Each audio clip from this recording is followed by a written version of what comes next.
Am I audible, guys? Can you let me know in the chat or somehow?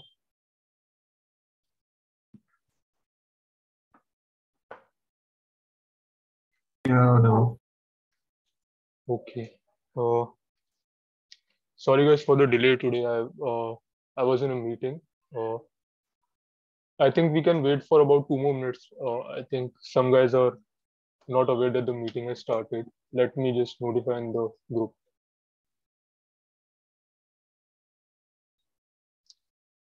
Okay. Let me share my screen.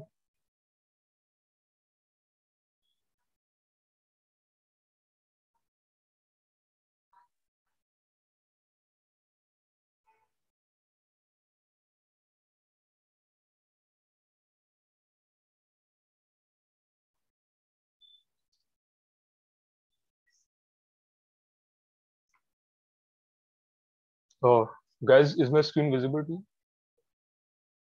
Can everyone see the screen? Yeah, yeah. Okay.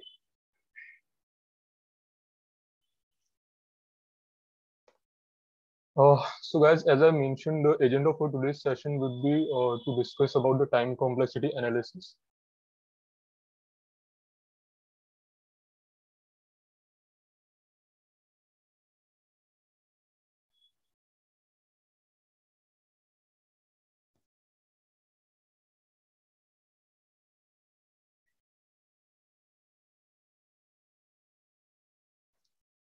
Have you guys heard about TLE? What time limit exceeding means? Has anyone come across this term, TLE? So what does it means? Like every algorithm has a fixed, uh, like whatever code you write to solve a problem, like it would definitely take some time to process that algorithm, right? So that time, like processing time of that algorithm is defined as the execution time.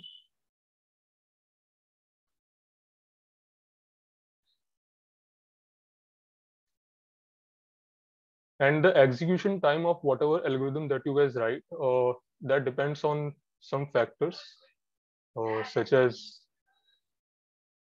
like what machine do you write, like what is the machine that you are using while writing your code. So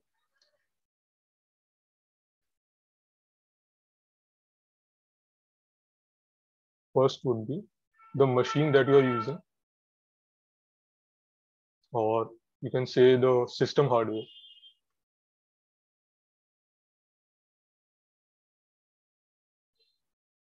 So let's say that two guys are writing the same algorithm, but they are like the machine that they are writing that code on, that differs. So suppose one guy is using an i7 processor and the other guy is using a dual core processor, then definitely this would play a role in the execution time of your algorithm. So first would be the system hardware.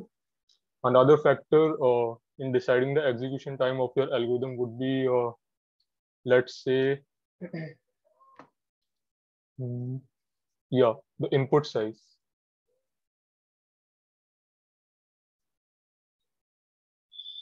We would be looking on this shortly, what the input size means. So basically, whenever we say that our algorithm of is of the order or big O of n or big O of n square, here n is generally the input size.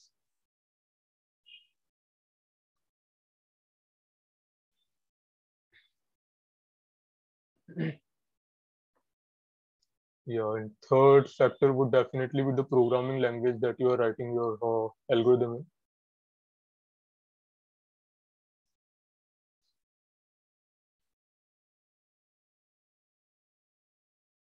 So suppose you're writing the same algorithm in C, C++, Java, and some other guy is writing the same algorithm in Python, then definitely Python is much slower based as compared to these languages. But guys, this this does not represent the time complexity. All these three things are like these things actually represent the execution time of your algorithm, and execution time is not equal to the time complexity.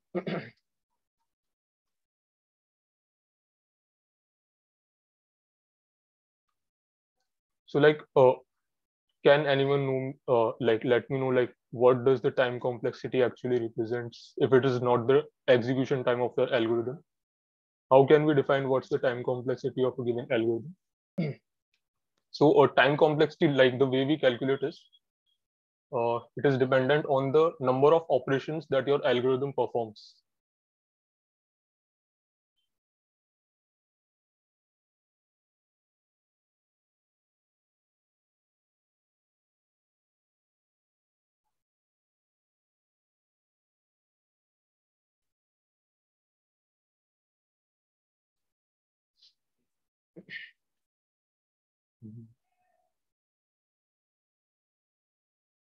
So there are some important points that we need to consider while whenever you are asked about the time complexity of your algorithm. First thing is time complexity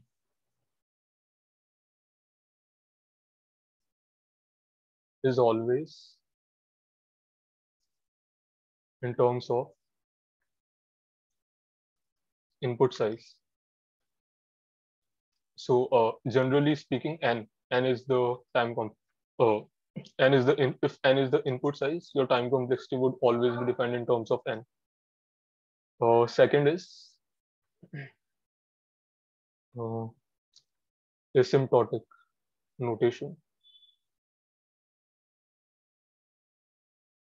Do you guys know what asymptotic means? What do we mean by asymptotic notation?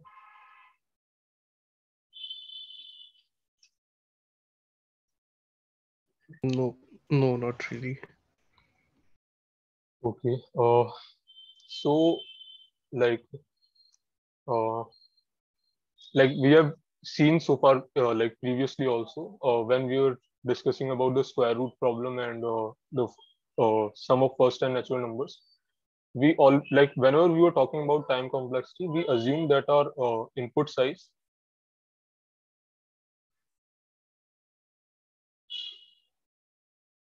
tends to be very huge, like very high,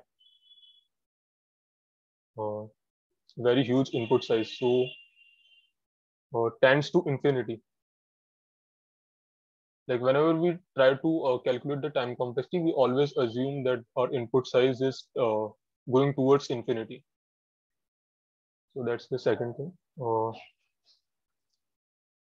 Okay, so that was the theoretical part about time complexity. Now let's see one example. How do we actually calculate these number of operations whenever we talk about the time complexity? So suppose our code is like this is our code of orient I is equals to 0.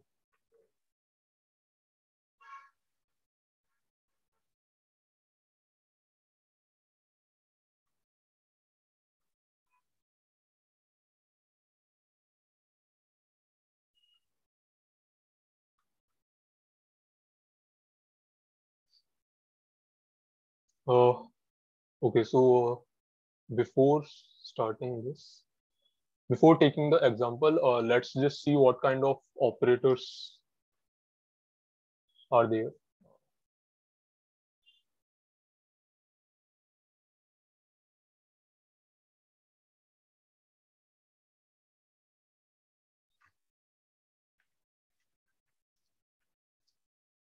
So if you are saying that time complexity is so if you are saying that time complexity is nothing but the number of operations that our algorithm performs, first of all, we need to see like what are the different kind of operations that any basic algorithm like consists of. Uh, so there are arithmetic operations.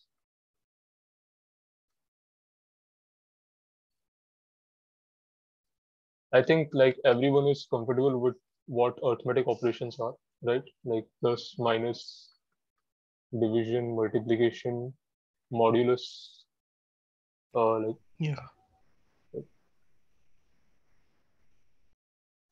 we have then assignment operators. So whenever you assign any value to any variable, we're considering that as an operation as well. There are function calls.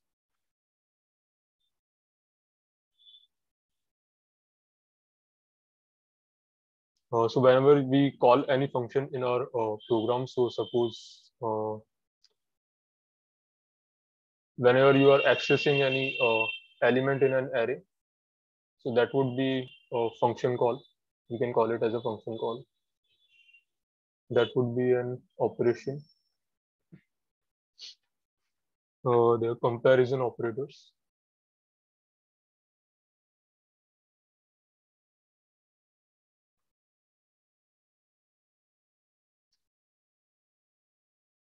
Whether it is equal to something or greater than equals to, less than equals to, etc. Further, we have incrementing operations, operations like I plus plus. Is anyone aware with this notation I plus plus? And I think it is pretty easy stuff. Still, if you guys have any doubt anywhere, just let me know through the chat or through your, you guys can unmute yourself as well.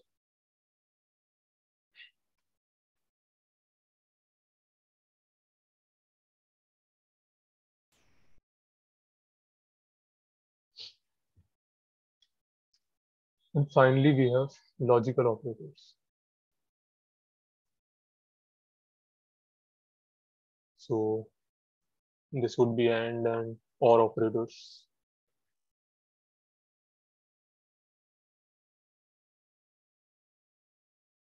Okay, so if we like, if I say that all of these operations, we like each single one of these operations, if I consider them as like all these operations, any operation that is involved in your algorithm, let's call that as one operation each. So just for the sake of understanding right now. So like we were talking about this example, right? For a for loop.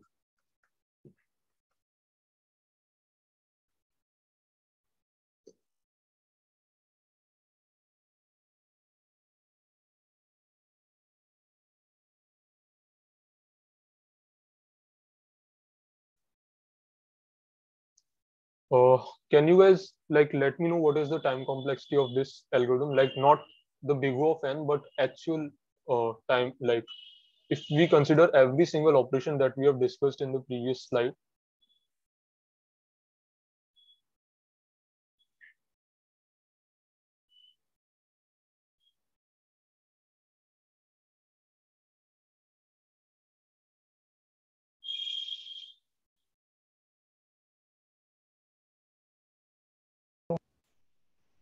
It would be tens to infinity attempts. I guess number of operations, as you said.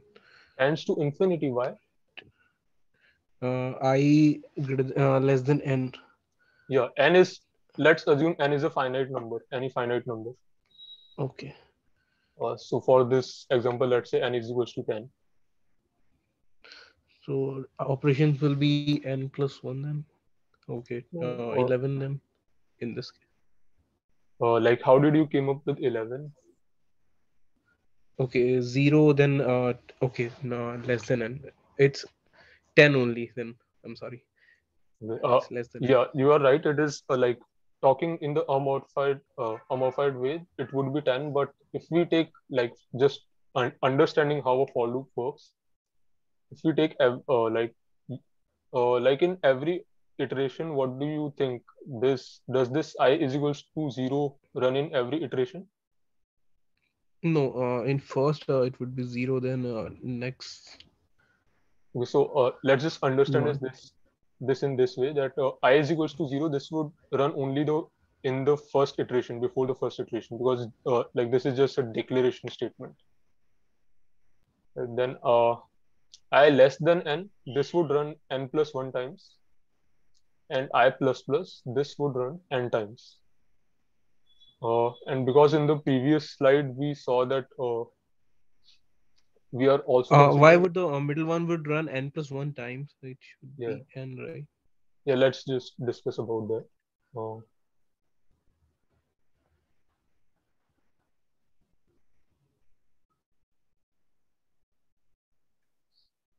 so let's do a dry run here. This side. So in the first, like before the first iteration, I would be 0, right? Uh, Right. and then, like the first thing that we would do is we would check whether 0 is less than n or not. So in our case, n is 10. We are taking n as 10. Or let's just take n as 5 so that it doesn't become too lengthy. Let's just take n is equals to 5.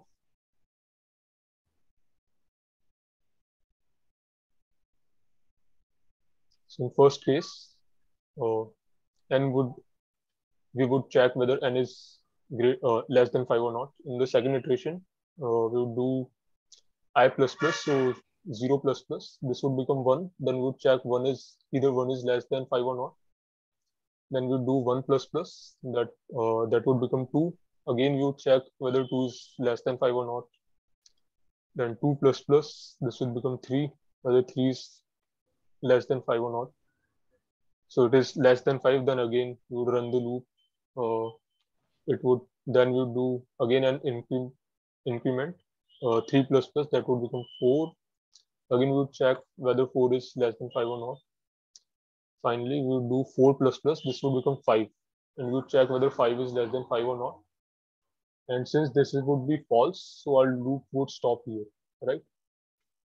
So these are the comparison statements. Right. How many statements do we have here? 1, 2, 3, 4, 5, 6.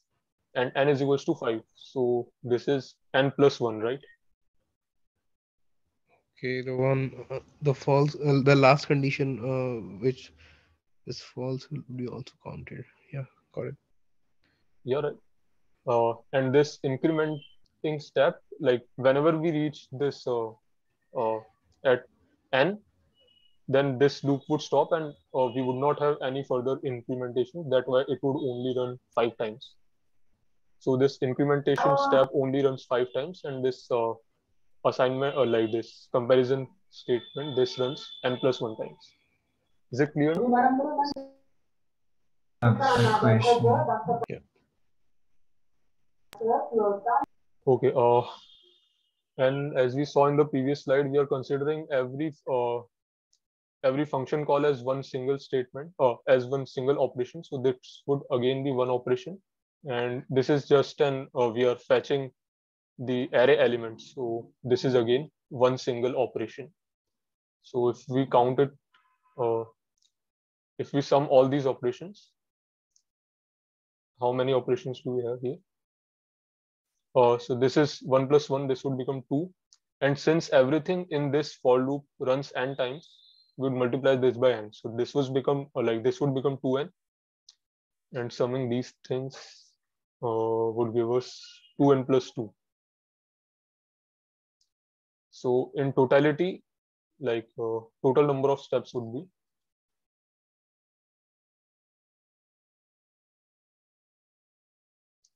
2n plus 2 plus this 2n,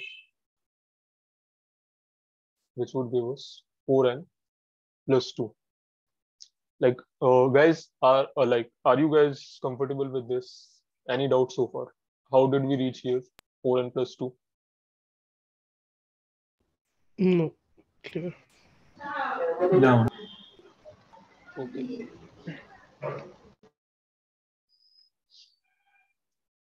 Okay, so if that was clear, let us take another example.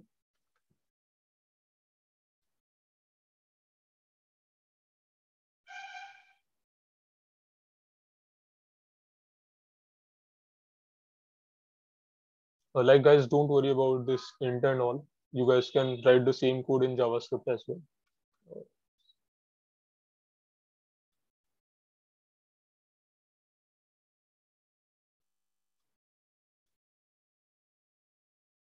Let's say this time we are fetching a multi-dimensional array. It's a 2D array, and we are doing a nested loop this time.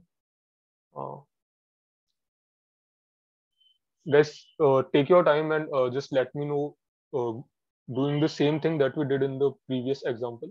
Like, what would be the total number of steps in this example? Take about 2 to 3 minutes of time and try it on your own.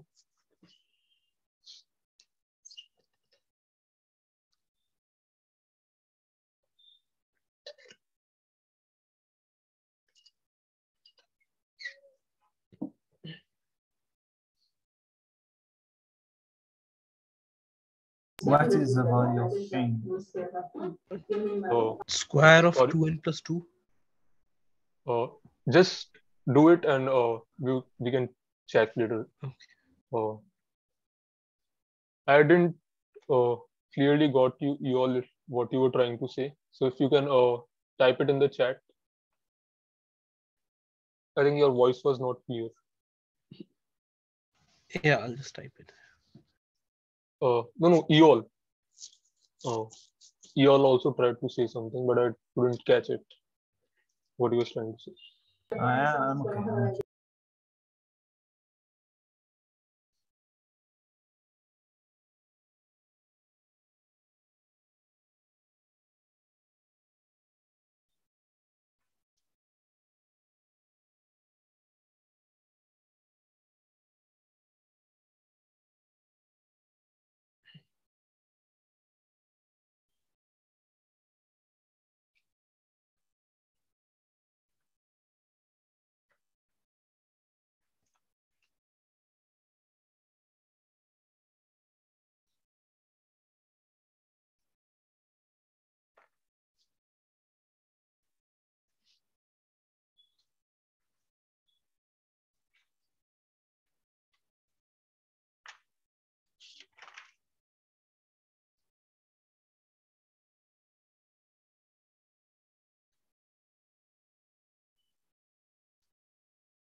Oh,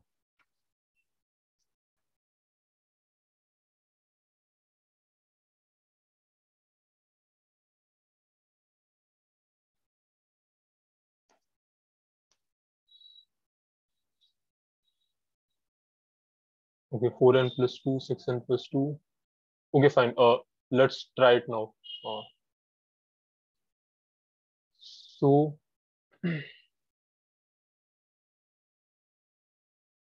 like, can we do one thing like this inner loop? If I say like there is no difference between accessing a single element in an array or whether we are trying to access a multi-dimensional array, this would again be a single operation. So nothing changes here. Again, this print statement is a single operation. So like uh, looking at our previous example, this inner loop, like this thing, is it the same like the previous example, like what we did there? Like you can see nothing has changed in the inner loop, and here the total number of steps were 4n plus 2. So looking at the previous example, we can say that this inner loop uh, has a total number of steps 4n plus 2.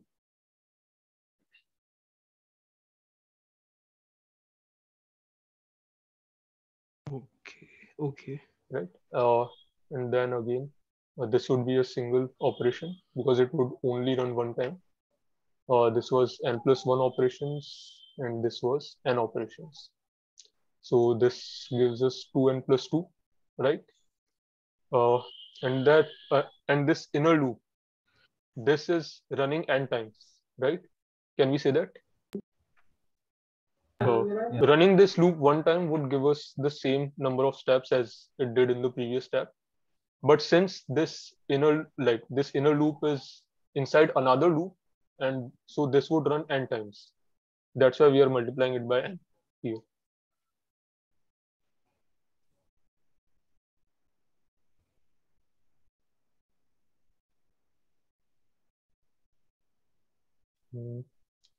So you have just multiplied this by n, and these statements comprise like this gives us 2n plus 2. So adding both the things, we would get 4n square plus 4n plus 2. Like these are the total number of steps.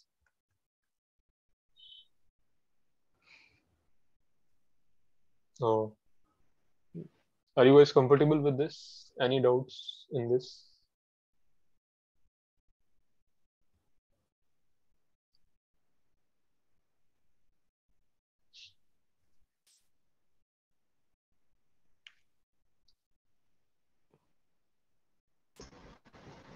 I just have one question. Like when we assign int I equal to 0, why we assign it to 1? Why it is equal to 1? In the outer loop? Yes. Okay. So like whenever you are writing a for loop, what happens is like like you have to start the counter from somewhere, right? So this operation, this assignment operation would run only like before the first iteration. Even before the for loop starts, this operation would run, and like you are just storing the value of 0 in I so that you can use it further down, like I plus plus, and you can check it in the future iterations. But this assignment, this only runs one time in this entire. So let me do this in the new tab. This is just the syntax, right? This entire thing doesn't run every time the loop runs. The only thing that runs every time are these two operations. This operation only runs one time. Okay, I get it now. Okay.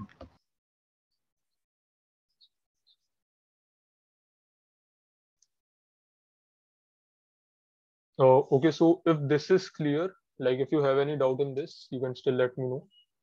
But if this is clear, let's try to do some interview questions. There are some of the famous interview questions.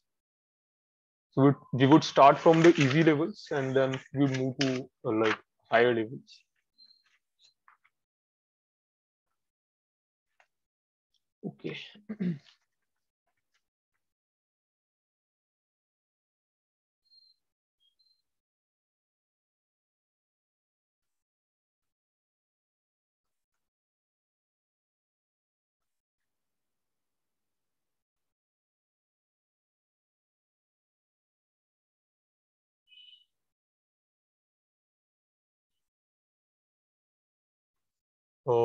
Guys, like you only have to tell what is the time complexity of this this algorithm.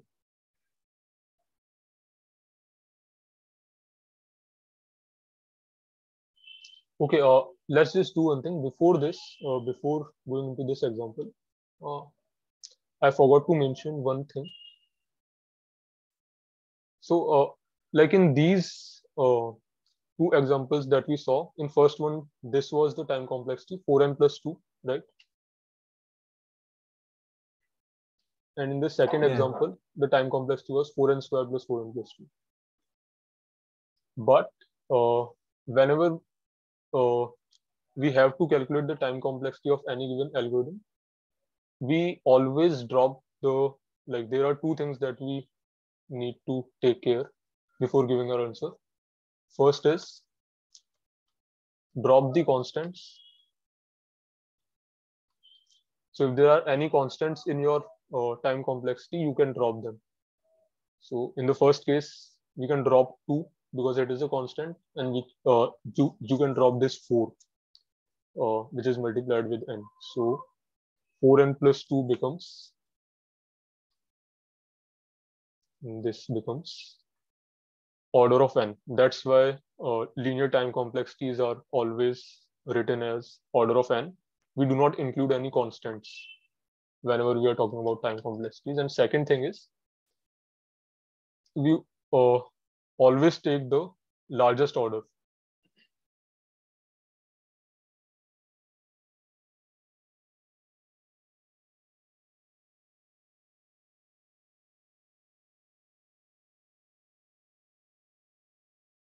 So as in the second example, it was 4n square plus 4n plus 2.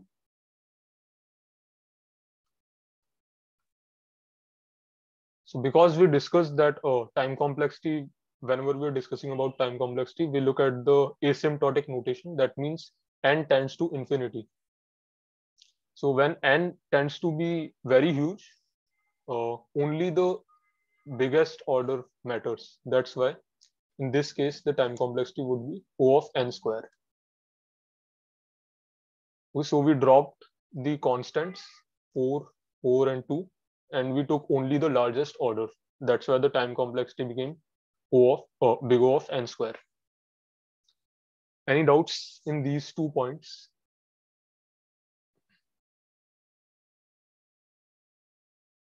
No. Okay. Now this was the example that we were talking about.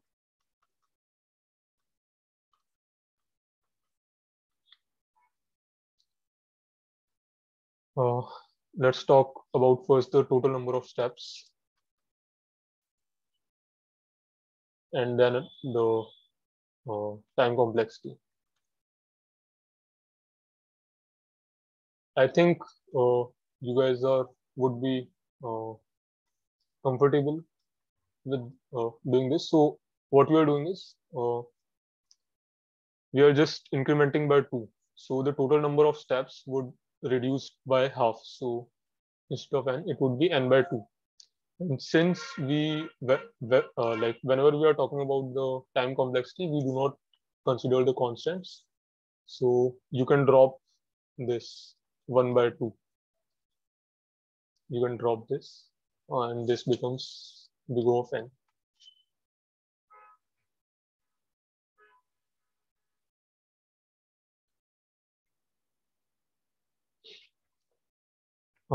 Okay, let's do another question.